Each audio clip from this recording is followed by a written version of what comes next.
Rocky and rough trails require a burlier tire to prevent flats and rim damage, and aggressive riders are looking for utmost grip in loose conditions. Cross-country riders, on the other hand, need something light that rolls extremely fast for maximum efficiency. These disciplines, and many others in between, have super different demands for a tire, and Schwalbe does an excellent job in making sure all of the niches are filled. We'll be looking at their entire range of casing construction and rubber compounds, with more of a focus on their trail, enduro, and downhill options.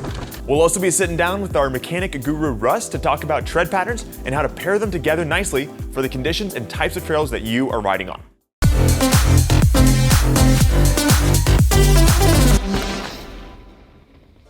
Alright, so there are two variables in each model of tire that Schwalbe makes. That's the casing and the rubber compound.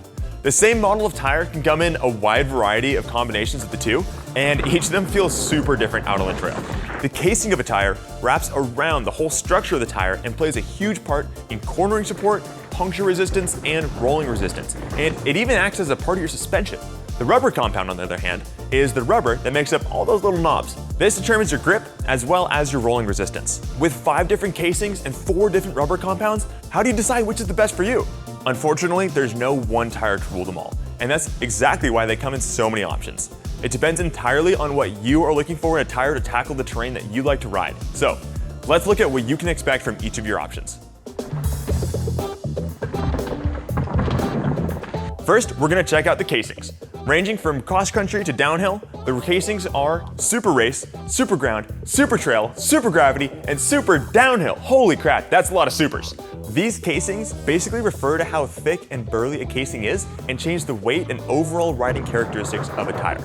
A thinner casing is going to be lighter, but it's going to be less supportive in corners and offer a little less puncture resistance, while the heavier casings are going to be higher weight, but better resistance to puncturing as well as more support in those corners. Alright, starting with their super lightweight casings, we got the Super Race and the Super Ground, which are made primarily for cross-country bikes. You can think of both of these as being pretty similar to a Maxxis EXO casing, but we currently don't carry either of these here at the Losco. We're a bit more gravity focused, so let's get to the casings you'll want to run on your trail, enduro, or downhill bikes. First one we'll be looking at is the Super Trail casing. This is one of their most widely applicable casings that is right at home on pretty much any bike. It's made up of 3 main carcass layers, with their snakeskin layer around that and their apex layer also around it. All of these come together in a holy matrimony to strike a balance between reasonable weight and great performance. And it's super comparable to the Maxxis EXO Plus casing. The Super Trail casing is a great option for a front or rear tire on just about any trail bike. But some people may want something a bit more burly in the rear. So let's introduce you to my friends, the Super Gravity and the Super Downhill casings. Now we're getting to some of their properly thick casings, and first up is the Super Gravity. This casing has an added carcass layer over the Super Trail, making it 4 carcass layers in addition to those snakeskin and apex layers for extra protection. This casing is ready for action and is super popular on enduro bikes. It feels pretty similar to a double down tire from Maxxis. So if you like that casing, you like this casing. You may have seen this Super Gravity casing in the video about building up my Spire, which you can click on right here. And this is one of my favorite tire casings on the market. It's got plenty of support to hold up when ripping into berms, and the weight is not overbearing on those longer climbs. But for those of you looking for the absolute strongest casing that Schwalbe makes, then you're looking for that Super Downhill casing. This stuff is the onions of tire casings, with more layers than I can even count. It's got 6 carcass layers and doubles up on the apex protection and still has that snakeskin layer as well. Yes, it is pretty heavy, but who cares if you're taking a chairlift to the top? And you can almost forget about flat tires when you've got this much thickness wrapped around your rim. That's why these are super popular for enduro and downhill racers, where a flat tire can actually ruin their entire weekend. But if you're planning on doing a big 50-mile ride, then these are probably not going to be your first choice. Now we've got the rubber compounds, which wrap around all those tire casings. Schwalbe has a lineup of 4 different compounds in their ADDIX range. Much like the casings, these are all very different and perform very different jobs, and each one has its place. The main factors that rubber compound influence are grip, rolling speed, and durability. As a rule of thumb, the softer the rubber compound, you'll gain grip but lose rolling speed and durability. As the rubber gets stiffer, you'll gain durability and rolling speed, but you will lose some of that precious grip. We'll start out with the stiffest rubbers, and those are the ADDIX Speed with the red stripe and the ADDIX Speed Grip with the blue stripe. They're not hiding anything with those names, and they are built for all-out speed. If you are trying to hit 88 miles an hour and go back to the future, then these are built for you. Both of these are super popular on XC bikes, where maximum rolling speed is the name of the game and grip really is not the main focus.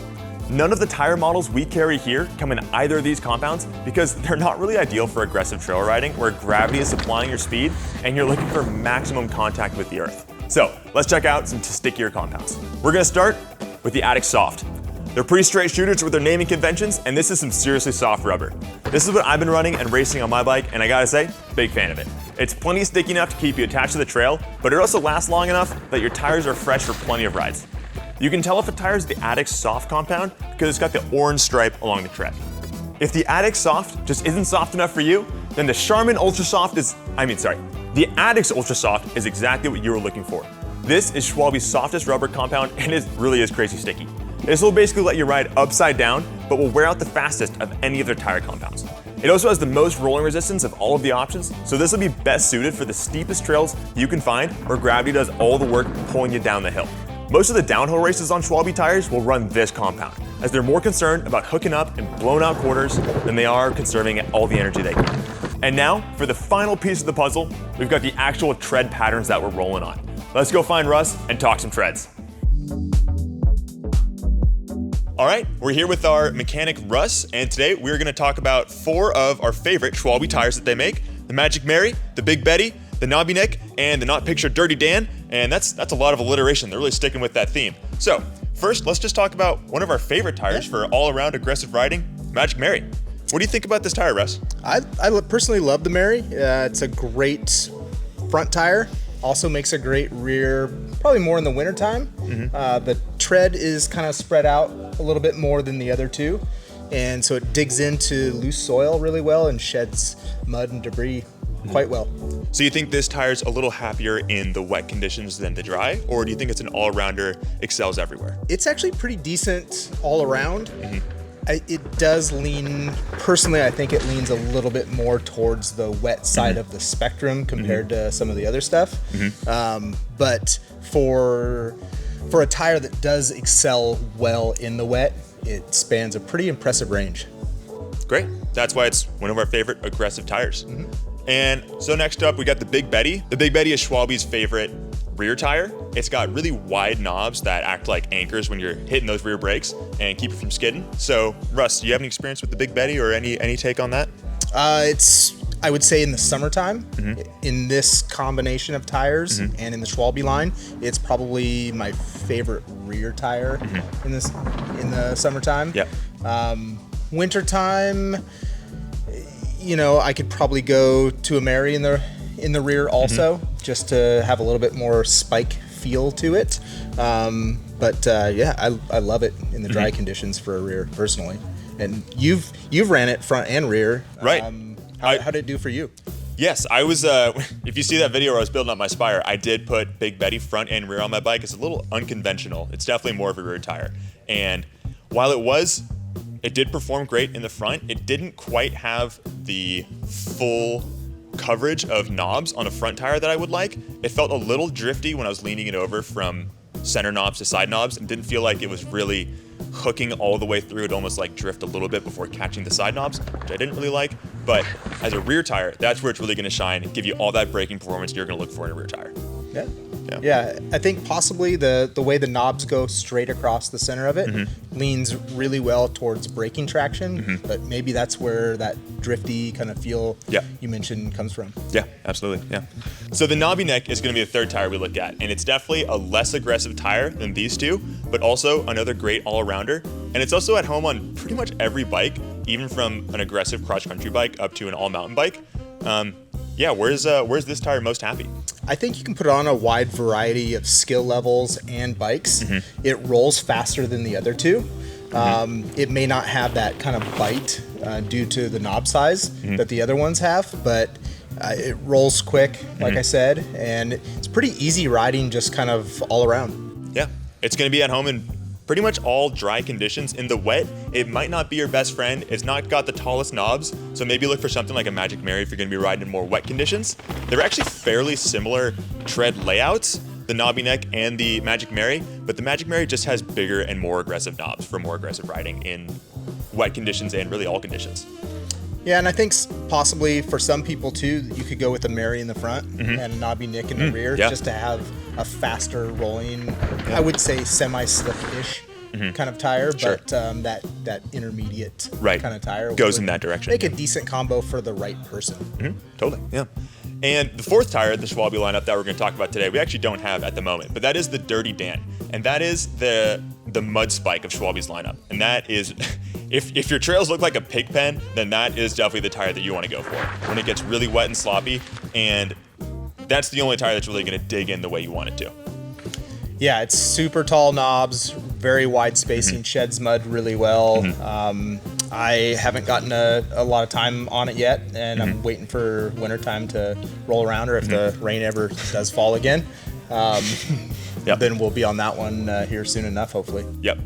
That's definitely a tire you're not going to want to ride in the dry. With those tall knobs, they're just going to fold over on hard pack and not really give you any support when you're leaning into corners. So that's definitely something that's highly specified for the wet conditions. And once it's wet, we look forward to getting some miles on it. Yep. So I talked earlier about the different casing compounds and rubber compositions, and I didn't really touch on the combinations of those two, front and rear, because obviously your front tire and your rear tire, they do different jobs and they need different things from their tires. And so front tire, typically a little stickier, maybe a little lighter. What do you think about that? I certainly prefer a sticky rubber compound on the front. Most of your weight bias climbing, for instance, is on the rear tire. So if I run a slightly faster rear, maybe less grippy, but gain more speed there, then it climbs really well. And then on the descents, having that grippier tire on the front to where it really grabs the traction and it doesn't wash the front end out is a good combo. That's generally what I prefer. Unless it's on the downhill bike, then I'll just go super sticky front and rear. So stickier tire on the front, maybe a little harder on the rear just because you want a little more climbing efficiency. Now talking about casings, in the rear we typically recommend a little bit of a thicker casing just because the rear tire takes a little more abuse. What do you think about that? Well, you're certainly not going to go thinner on the rear. Like you said, you're going to hit things a little harder with the rear wheel. That's where you get dents, dings, pinch flat, stuff like that. So a little extra protection in the rear is nice. Or if you prefer a lot of support front and rear, then possibly running the same casing on the front and the rear. But yeah, certainly either the same or more casing, more sidewall on the rear. Yeah, as long as your rear is heavier than your front, you're good. All right, so that's about it from us here at the Losco. This has been Russ and Tor talking about Schwalbe tires. If you enjoyed this video, just hit that subscribe button, maybe the like button if you really liked it, and we will see you around next time. Thanks for watching. Yeah, thanks guys.